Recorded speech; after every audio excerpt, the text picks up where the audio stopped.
आप देख रहे हैं नेट्रिक न्यूज, साहस सच कहने का। नमस्कार, नेट्रिक न्यूज में आप सभी का स्वागत है। मैं हूं आपके साथ सपना दुबे। उत्तर प्रदेश के योगी आदित्यनाथ की सरकार में एक मंत्री हैं जो सुहेल देव भारतीय समाज पार्टी के अध्यक्ष भी हैं। सुहेल देव भारतीय समाज पार्टी वैसे तो कभी भारतीय जनता पार्टी की सहयोगी पार्टी हुआ करती थी, लेकिन अब वही बीजेपी को हराने पर तुली है। हम उसी भाजपा के अध्यक्ष ओम प्रकाश राजभर की बात कर रहे हैं, जिन्होंने एक बार फिर से बीजेपी पर निशाना साधा है। चंदौली में एक कार्यक्रम के दौरान उन्होंने कुछ ऐसा कह दिया जिससे ये बात उजागर हो गई कि भाजपा और बसपा के बीच अब वो बात नहीं रही।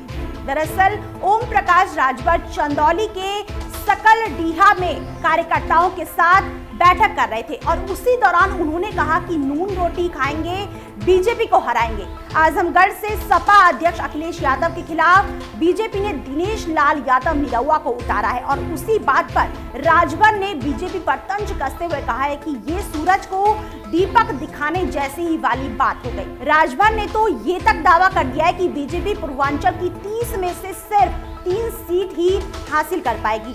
उनका कहना है कि बीजेपी अगर पूर्वांचल में 3 से ज्यादा सीट जीती तो वो राजनीति ही छोड़ देंगे। बार बार राजभर बीजेपी के खिलाफ जहर उगलते हैं, न जाने किस बात की खुन्नस खाए बैठे हैं। राजभर ने अपने कार्यकर्ताओं को भोजपुरी में संबोधित किया और कहा कि कौनो एक ठो गाना गाया है, नून रोटी खाएंगे बीजेपी को हराएंगे।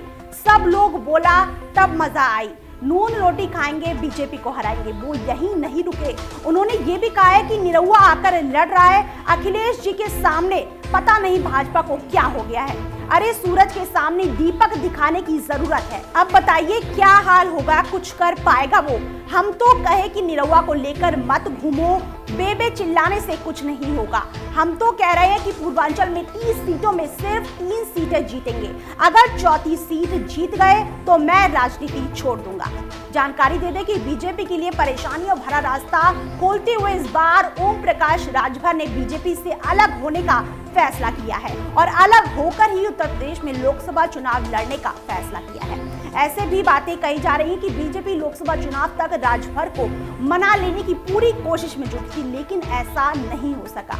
बता दें कि ओम प्रकाश राजभर ने लोकसभा चुनाव के लिए बसपा के 39 उम्मीदवारों की घोषणा के साथ ही बीजेपी से मुकाबला करने का ऐलान कर दिया है, लेकिन अब तक इस बारे में बीजेपी ने कोई प्रतिक्रिया जाहिर नहीं की है। फिलहाल के टाइम बाकी ऐसी और बड़ी खबरों के लिए वीडियो को लाइक और शेयर करने के साथ साथ चैनल को सब्सक्राइब करना ना भूलें। हमारे साथ जुड़े रहने के लिए हमारे YouTube चैनल को सब्सक्राइब करें, साथ ही बेल आइकन को दबाएं। नेट्रिक न्यूज की खबरें सबसे पहले देखने के लिए।